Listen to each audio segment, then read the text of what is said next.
কৈবল আর এদিকে আছে ক্যামেরাম্যান। তো সেই সামুদ্রিক কৈবলটা আপনাদেরকে দেখাচ্ছি।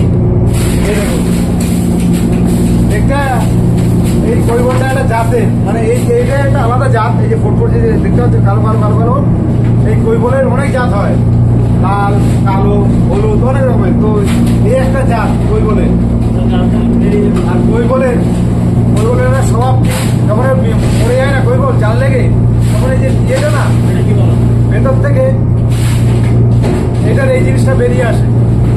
হ্যাঁ, আর একটা জিনিস বলছি, এটার সবচেয়ে সিক্রেট ব্যাপার কি জানেন? এটা সবচেয়ে সিক্রেট ব্যাপার হচ্ছে এইসব কৈবল, সামুদ্রিক যে কৈবলগুলো না, এগুলো ধরে সঙ্গে সঙ্গে কাটলে কিন্তু টেস্ট হবে না। যদি একদিন বরফে রাখা যায় এই মাছগুলো, রান্না করলে খুবই টেস্ট হয়। আর মাছটাকে শুধু দেখুন, মাছটার গাটা একটু দেখান দিই ক্যামেরাম্যান ভালো করে। কত এক হাত এই কৈবলটা এক হাত। মুখটা দেখান, পেছনটা দেখান। তো এই হচ্ছে আজকের কৈবলের একটা ভিডিও।